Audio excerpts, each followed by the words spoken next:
The terrifying true story of Vlad the Impaler, history's real Dracula.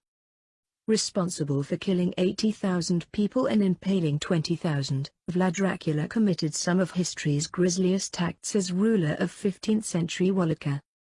In 1897, writer Bram Stoker published the novel Dracula, the classic story of a vampire named Count Dracula who feeds on human blood, hunting his victims and killing them in the dead of night. The Count Dracula in the book, which contemporary critics described as the most blood-curdling novel of the century, was Stoker's own creation.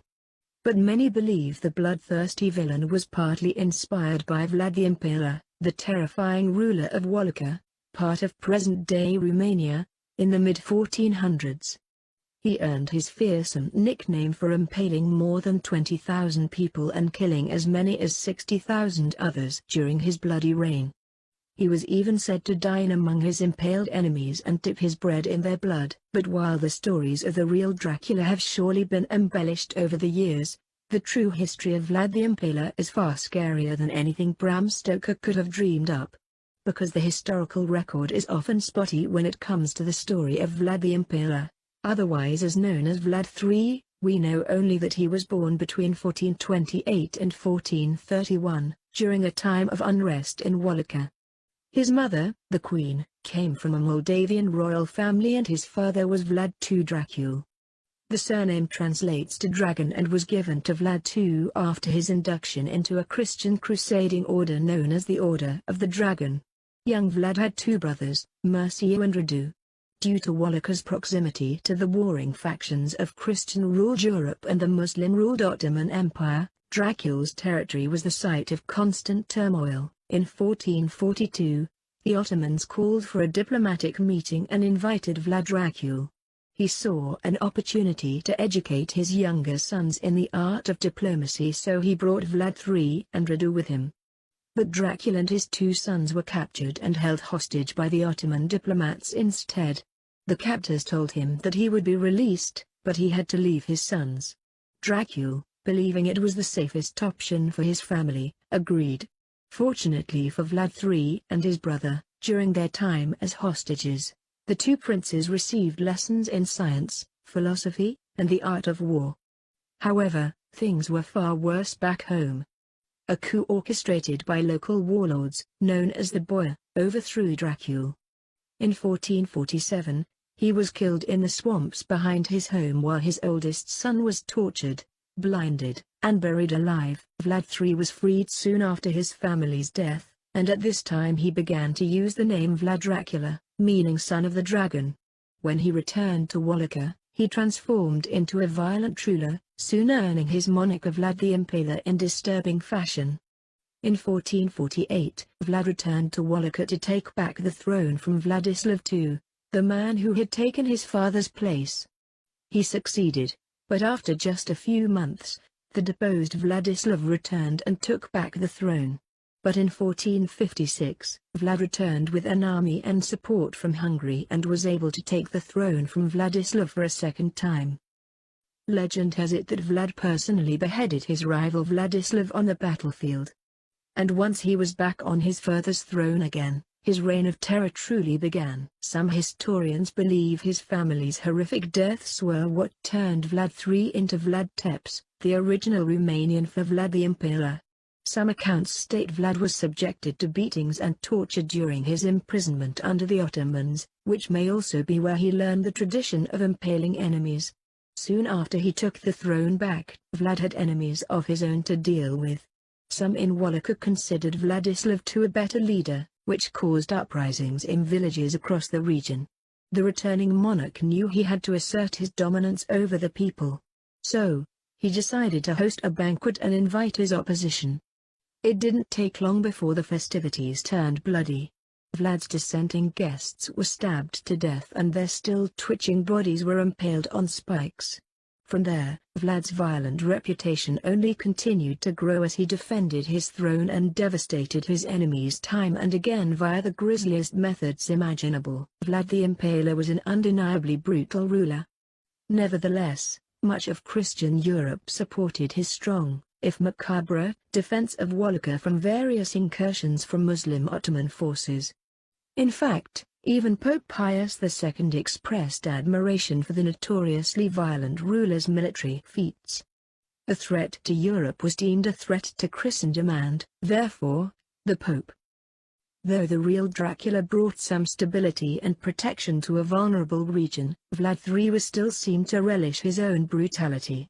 During one of his successful campaigns against the Ottoman Turks in 1462, Vlad wrote the following to one of his allies: "I have killed peasants, men and women, old and young, who lived at Ablusica and Novoslo, where the Danube flows into the sea. We killed 23,884 Turks, without counting those whom we burned in homes or the Turks whose heads were cut by our soldiers. Thus, Your Highness, you must know that I have broken the peace." The Turks gave him the nickname Kazaklu Bey, meaning impaling prince. Impalement was no doubt Vlad the Impaler's murder method of choice. During impalement, a wooden or metal pole would be jabbed through the body starting either in the rectum or vagina and would then slowly pierce through the body until it came out the victim's mouth, shoulders, or neck. Sometimes the pole was rounded so that it would go through the body without puncturing any internal organs, prolonging the victim's torture. In these particularly gruesome cases, it could take hours or even days for the victim to finally die, often on public display for everyone to watch. In one case, he impaled the Saxon merchants in Kronstadt who were once allied with the boyars, his family's killers. Vlad the Impaler used this torturous method to punish and kill anyone who displeased or threatened him, though it wasn't the only way he dispensed his cruelty. At one point, he had the turbans of Ottoman diplomats nailed onto their skulls after they declined to remove them for religious reasons. Vlad the Impaler's appetite for violence often surpassed the bloodlust of his enemies. Sultan Mehmed II, notorious for his own atrocities, was aghast after seeing the decaying corpses of about 23,000 of his own men lined up on stakes for miles, some say as many as 60, around the capital of Targovist when he invaded Wallachia in 1462. How can we despoil of his estates a man who is not afraid to defend it by such means as these?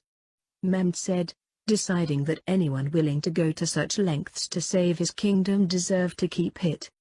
The Ottoman forces retreated the next day. Stories like this abound and, in total, contemporaneous accounts claim that Vlad the Impaler killed 80,000 people during his reign, impaling more than 23,000 of them, but it's difficult to know for sure how many people he truly slaughtered. His bloody reign ended in 1462 when Hungarian forces took him prisoner. The Ottomans had launched a campaign to replace Vlad with his milder brother Radu. In turn, Vlad went to the Hungarians, thinking that they'd help solidify his hold on the throne. But, not wanting to risk war with the Ottomans, the Hungarians had Vlad imprisoned. Almost nothing is known about Vlad's imprisonment, but in 1476, he was released and married Justinus Ziligi, a relative of the Hungarian king Matthias Corvinus, who made an arrangement with Vlad to restore him to his throne after Radu had been removed. However, Vlad died in battle alongside the Hungarians, who were now at war with the Ottomans. Later that same year, according to legend, he suffered the same ill fate as his old rival Vladislav II. As the story goes, Vlad the Impaler was beheaded in battle and his head was paraded back to Constantinople and placed in the hands of his enemy, Sultan Mehmed II, to be displayed over the city's gates. His remains have never been found. Though Vlad the Impaler's atrocities are undoubtedly terrifying, how exactly might the real Dracula have helped inspire Bram Stoker's fictional vampire? The answer might lie with the gory tales of the bloodthirsty monarch's exploits. According to one legend, Vlad Dracula enjoyed dipping his bread in the blood of his victims, but the authenticity of that account has never been confirmed. In 1820, a book by the British consul to Wallachia, William Wilkinson, titled An Account of the Principalities of Wallachia and Moldavia, with various political observations relating to them, also helped popularize the story of the real Dracula across Europe. Stoker read Wilkinson's book, which is likely where he first saw the name Dracula. Regardless of how much he was inspired by Wilkinson, Stoker's Dracula took on a life of its own and continues to be one of the most adapted horror stories to this day. The first known motion picture to bring the vampire to the screen was the 1921 Hungarian production, Dracula's Death. 10 years later, the American production starring Bela Lugosi became one of the most popular adaptations to date. Dozens upon dozens of movies, television shows, books, and the like have followed since, with Netflix's 2020 series Dracula even transporting the centuries-old creature into the social media age at one point. Although Count Dracula and Vlad the Impaler share a few similarities, they shared a name and both lived in a towering castle in Eastern Europe and had a taste for blood. There are significant differences between them. Stoker's Dracula resides in Transylvania while Vlad the Impaler never lived there. He was born in and ruled over the region of Wallachia, which was one of 3 principalities that made up Romania at the time, including Transylvania and Moldova. And, as terrifying as Vlad the Impaler was, there's no hard evidence to suggest that he actually drank blood.